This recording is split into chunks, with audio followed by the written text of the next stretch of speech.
Hello and welcome to today's webcast, the remote workplace, policies, procedures, and processes for the new era. My name is Terry Takai, and I am the co-director for the Center for Digital Government, and I'm excited to serve as the host for today's webcast. Thanks so much for joining us. We're going to have a great session over the next 30 minutes. Now, first, we have a few housekeeping notes for you on the screen. During today's webcast, you'll be able to connect with your peers via LinkedIn and Twitter. For those of you on Twitter, please use hashtag GovTechLive or hashtag GovLive to share your key takeaways, your quotes, and learnings from today's webcast. At the close of the webinar, we encourage you to complete a brief survey. We want to hear what you think and what's happening for you out there. If you're unable to stay with us for the entire webinar, but would like to complete the survey as much as you're able, please click the survey widget at the bottom of the screen and it'll launch the survey. Otherwise, it'll pop up when the survey concludes. All right, well, let's get started. So joining me today to discuss this topic are Calvin Rhodes, who is the CIO for the state of Georgia and the Executive Director of the Georgia Technology Authority, and Tanya Hanning, who is the CIO for King County, Washington. Now, Calvin joined GTA to lead the state's public-private partnership and their IT transformation and their consolidation effort.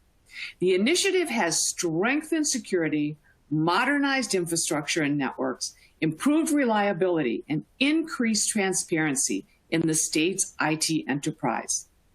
Tanya Hanna believes in using technology in new, surprising, and smart ways to make life better for the citizens of King County, something that served that county well during the COVID-19 pandemic.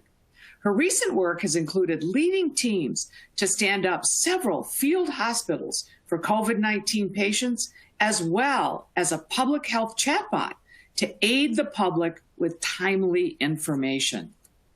So, 2020, when 2020 hit us, thousands of public sector workers shifted to remote work almost overnight.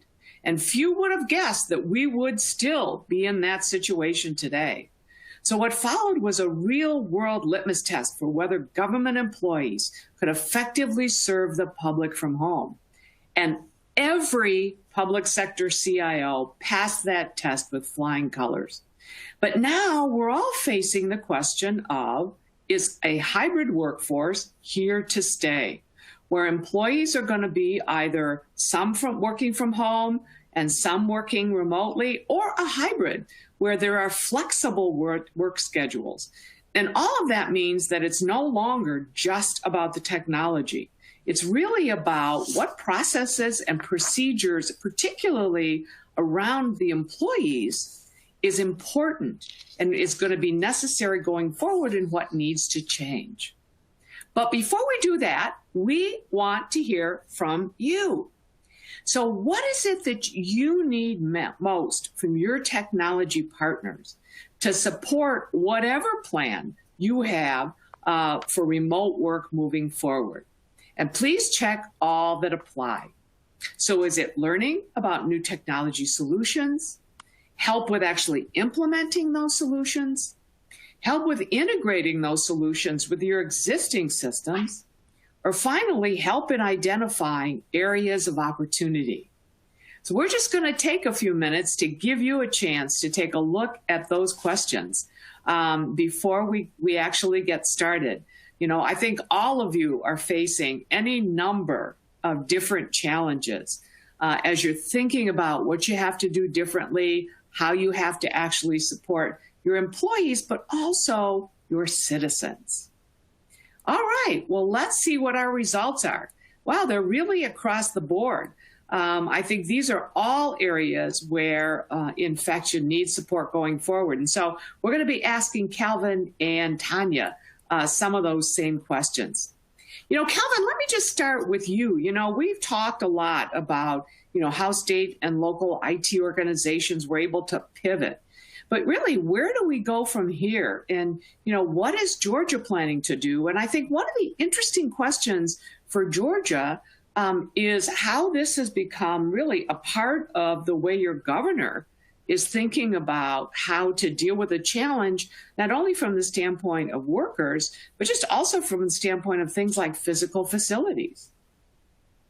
Thank you, Terry, and it's good to see you. Well, we certainly have come a long ways from the start of the pandemic, where we were looking to see if this was going to be effective for our people to work remotely, to really reviewing it now as a long-term strategic element for us to try to keep and retain staff. So I think, the COVID response has really permanently changed how agencies have embraced this, but also I think one of the items that sort of drove us in this direction when the governor asked all the agencies to reduce their budgets, and so looking for 10% budget cuts, a number of agencies looked towards their office space needs and reducing that, and a few of them looked at that initially as a more of a short-term goal, but then some of those leases and all are more long-term, and many of them reviewed where they had field offices where their teams were really out working with citizens and said, do we really need this? And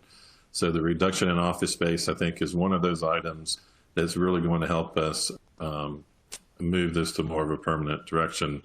And then, as we think about when some of our people are able to return to the office to more of a normal setup that we had, now, our view is, and as we've looked to our staffing and how we're making changes, that telecommuting is certainly going to be part of our fabric of what we try to accomplish there at the Technology Authority.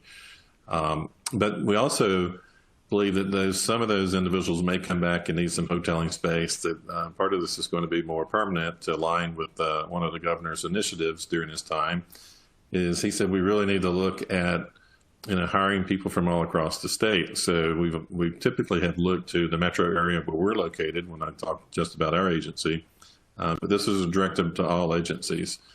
And so I think that gives us, a ability to go after talent. We're in a very competitive market from a technology standpoint here in the Atlanta area, and to have that opened up.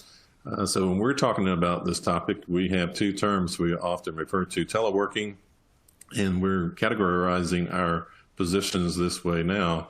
Telework is where we expect someone to maybe 1 day or 2 days a week to come in and work in the office. Our remote workers, you might come into the office once or twice a year. So that's the difference of how we're viewing it, and we do view it certainly to support the governor's commitment to rural Georgia, that this is a lasting stay. And I think also when you look at some of the private sector companies that we compete with, I think, how their staff support their needs is going to look different. And so I think to be competitive, we're going to have to embrace this, and our teams really like it. So I think that is also a driver to it being more permanent.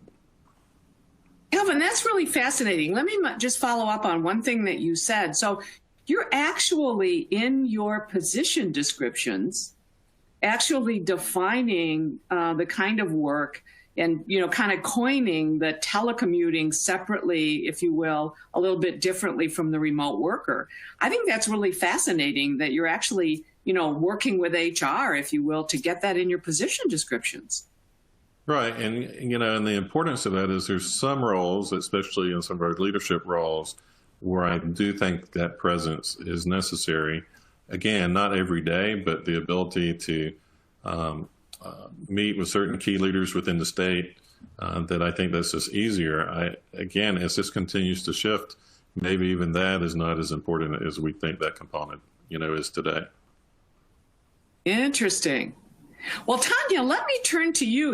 We have talked a lot about the technology side, of moving government workers to remote work. But, was King County prepared from an employee and kind of a policy and process perspective, as employees move to work? And, did you actually have to look at personnel policies that you had and, either make some modifications or make some adjustments? Terry, that is a great question because certainly we were focused on keeping employees safe and productive throughout this whole pandemic response and recovery. As Calvin alluded to, we currently have teleworking agreements in place for all employees. And as we are looking to move to more permanent remote workers, there are a number of aspects we've had to consider. Early on in the pandemic, we had to look at, from an HR, legal, and financial perspective, on how do we support home offices.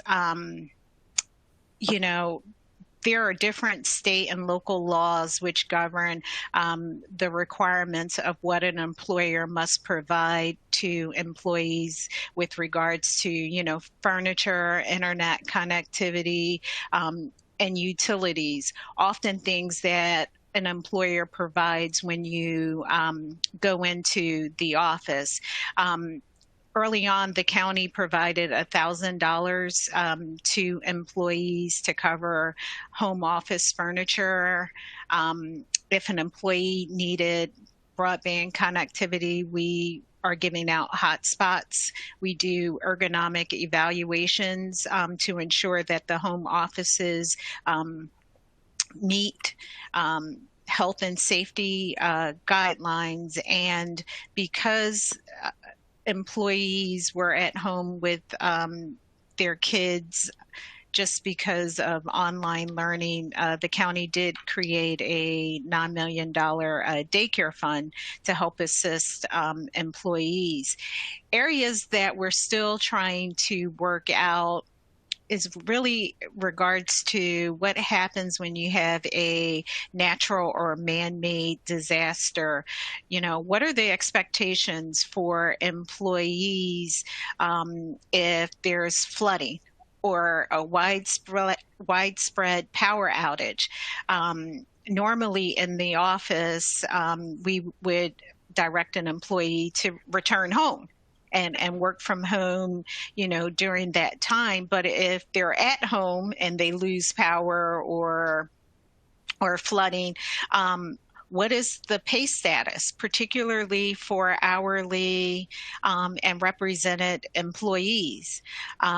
We just had a situation recently where certain parts of King County, because of weather, there were widespread outages, and we couldn't rapidly say, should you go into the office if you need to, or do training. So that's an area of focus that we're working on now, particularly since, like Calvin, we will have remote workers at home. Wow, that's kind of a whole shift in thinking about how disasters, can really impact individuals, because with everybody being, remotely spread out, that's really fascinating. Yeah, and I think that also the question around who pays for what and how do you accommodate, is really an interesting one. I want to shift, and add to kind of what you're talking about and go to the employee side of this. And, how we're thinking about long-term. I mean, Calvin started it really from a conversation perspective, around how we're thinking about, where leaders need to be, but that's down from not just leaders to supervisors to, really everyone. So can you talk a little bit, I'll start with you, Tanya, and then move to Calvin. What about the cultural issues and the morale issues for employees? What are some of the things that you've been thinking about? And then not just what you've been doing within your organization, but, how is the county as a whole really thinking about it? Terry, employee well-being and mental health is extremely critical. One of the things that we've seen in King County is employees accessing our well-being programs, just because you're dealing with work and home all being in one particular continuous day with no breaks. Things that we are doing across the county is employee engagement surveys, trying to understand what are the needs of our remote workers who are pretty much at home, as well as our on-site employees, those first responders that have to come in to the office, and designing programs so that we can ensure that the entire workforce is cared for. We've increased our mental health activities, offering like yoga and different things. Even with my own particular team, we've brought in chefs to do cooking segments. We also do just open mic that allows employees to connect, because team cohesion is a very big deal when you're not seeing your team. And literally, we will have been teleworking for almost a year in 4 weeks. And so those are things that the county is looking at, because you want to keep your teams together. That's great. Well, Calvin can certainly talk about cooking shows, but I won't go there, Calvin. But you've done some. You're actually doing. Are you doing? Was it a happy hour, Calvin? But what are some of the things that that you're doing? Just to add to what Tanya's talking about, to just kind of keep people together and keep them sort of upbeat. Right, and Terry, I really think this is so important. Just like Tanya's talked about.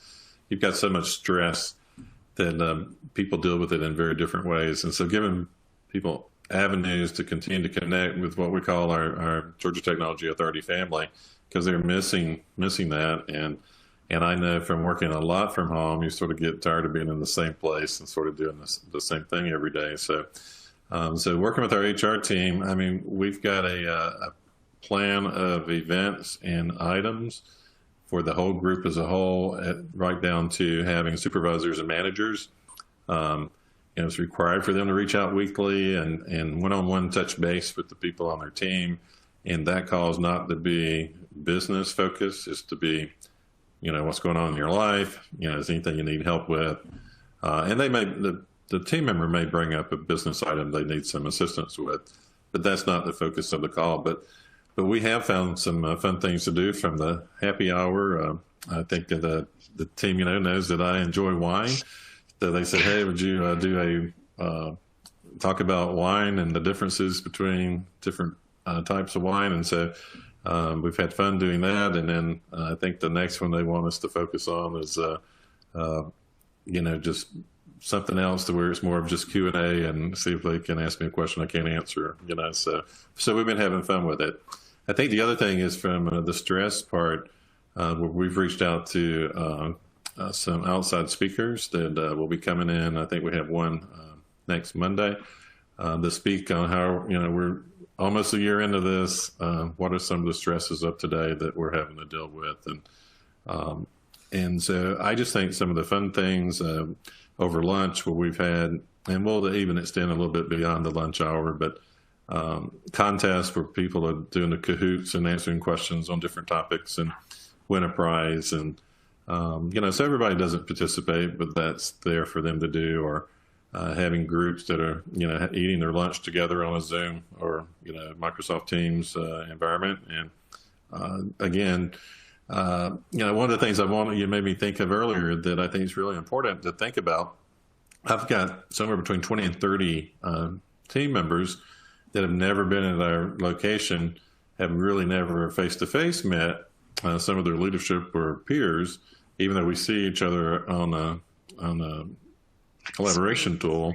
It is different, and so I think we've scheduled some events just for that group to where they can get to know us, we can get to know them, and I think that's really important, because I think it's hard for them to try to figure out what's the culture of our organization. Things that sort of what's acceptable, how do we try to do business, how do we try to support our agencies and cities and counties that we serve. So I think all of that's really important to focus on as an organization. Well, that's great. I do have a question that came up. Are you using any sort of different technologies? I know you talked about Teams, and obviously we're all kind of Zoomed to death. But any other technologies that you're finding particularly useful to connect? So, for instance, Tanya, is there anything different that you're using for your open mic sessions? That you found to be helpful? So actually, we've done a couple of things. There's the Remo platform, which actually looks like a conference center, and you have individuals at tables, and you can bounce from tables, and it gives you the sense like you are in a conference ballroom. And you can connect with individuals. I think that platform is actually really good, and we've used that for some of the county executives' retreats with larger teams, so that the leadership can connect with each other across the county.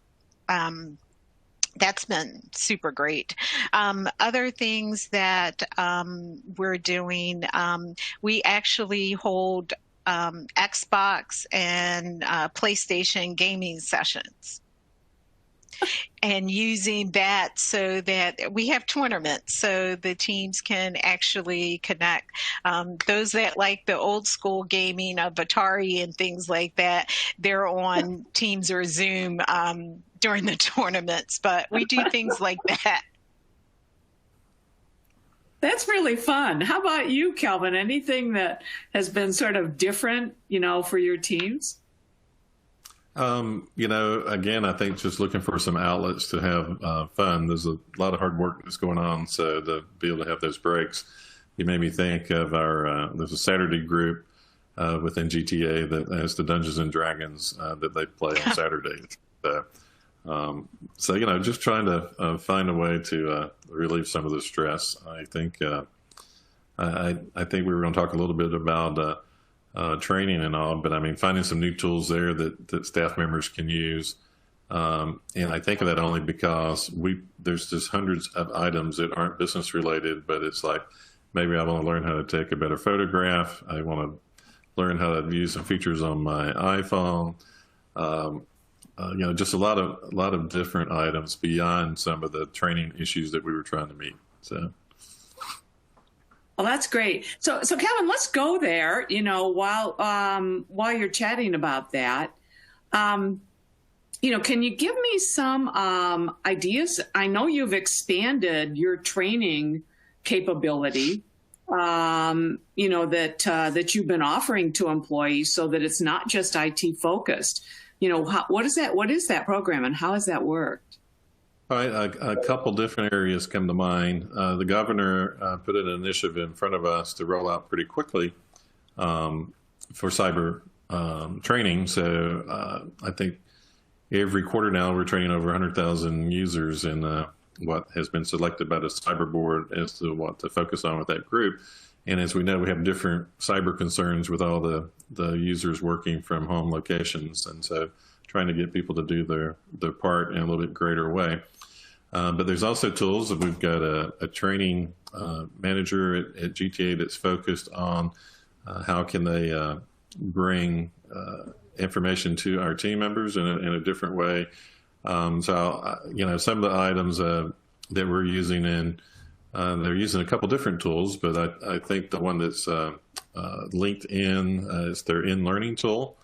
So some of the topics that are assigned to people is like leading at a distance or managing virtual teams, tips for working remotely, and then other items like managing stress in a positive way. So there's a lot of items that we will assign. They have a month or two that gets their assignments done, but they're also encouraged.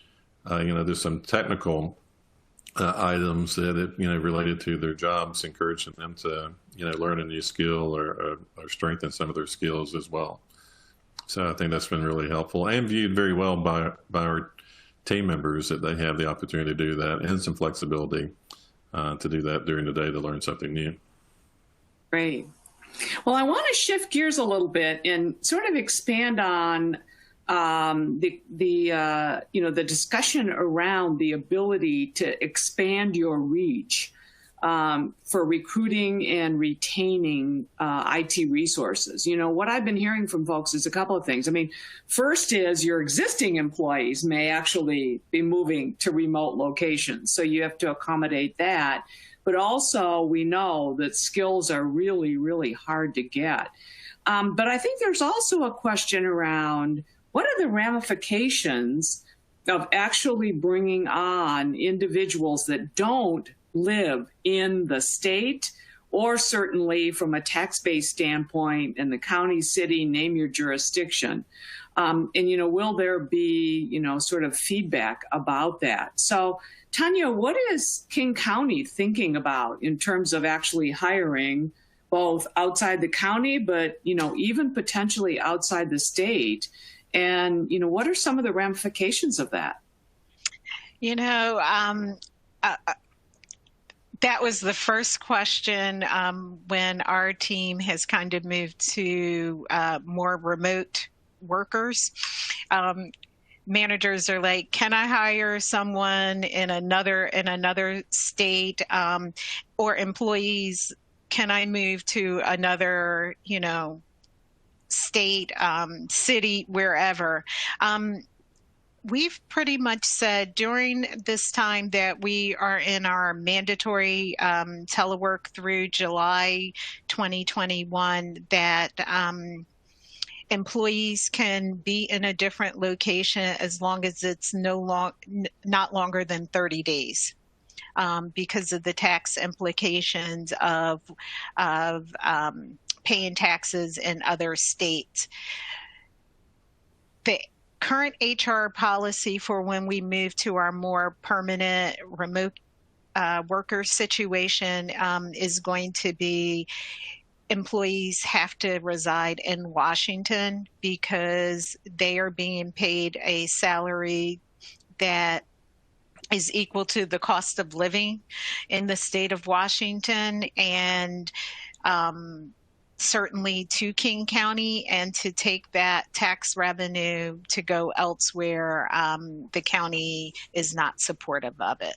There may be some exemptions, and there's a whole process that has been outlined for how managers can request an exemption for a particular skill set that might be hard to find, whereby then that individual could be hired by the county and could work in a different location. Okay. Well, that's great. I really, that's a great description, Tanya, because it sort of gives some of the rationale, behind it. So, Calvin, what about you? I mean, what's happening in Georgia, and, how does the state actually thinking about this concept of individuals, first of all, not working in Georgia, but also how that relates to the governor's initiative around economic development in the remote areas of Georgia? Well, and it was, interesting when the announcement was made, this was going to be a focus for agencies to really try to move some of these jobs to rural areas of Georgia. And the question came up pretty quickly, well, how does that look if we find a great candidate that lives in another state? And so, of course, the initial response was, really want these jobs here in the state. And it was the interesting part was how many agencies raised their hands saying they already had an employee or two, working in other states, which is the same as our organization. So we have a handful of employees that started working with us here, and we've got a unique skill set, and then there was an opportunity with the spouse or someone moving that they needed to move. And so I do think it does open up some issues as we've had this discussion. And we certainly don't have all the answers yet. But, from income tax, state income tax perspective, the state really doesn't want to get into remitting income taxes to various states around the country. And then politically, if that gets to be too large of our employee base, that could become an issue. I think one thing for our organization, just because of the public-private partnership that we're so accustomed to, we're used to individuals working all over the country that's, with our service providers that support a lot of the hands and feet that do the actual task for us across the state. So I think for GTA, that was a little easier to embrace that and see that it's not as big of an issue, but still working with our state HR department, trying to work through some of those issues. They haven't said no, but it's been like, let's not make that the focus. Well, Calvin and Tanya, I can't believe this half an hour, it just flew by. Had some great questions, from the audience. We got to a couple of them, but maybe not to all of them. And clearly, I think everybody is really struggling with, what do we have to do to make sure that our employees are taken care of? So, I want to be respectful of our time commitment, so we'll really need to wrap it up here. In closing, I really want to thank Calvin and Tanya for being with us today and really sharing our thoughts on what's happening in King County and what's happening, in the state of Georgia. I also want to thank our sponsors, Amazon Web Services, Atlassian, Cisco, DocuSign, Elastic, Nice in Contact, Pluralsight, and Red Hat for making it possible to have this important discussion today. And thanks to our audience for spending time with us. Now, we look forward to seeing you again soon at another governing or government technology event. If you would like to download your certificate of attendance, you can do so now by clicking on the certification icon at the bottom of the screen. So again, Tanya, Calvin, thanks so much for being here. I know everyone just really so much appreciated your comments. I'm sure you might get some LinkedIn requests and some questions coming at you as a result of this. And finally, thank you for everything that you do, for the citizens and the employees in King County and in Georgia. So we really wish you well, and looking forward to seeing you again soon. And thanks to everyone in the audience. Have a great day. Bye. Thank you.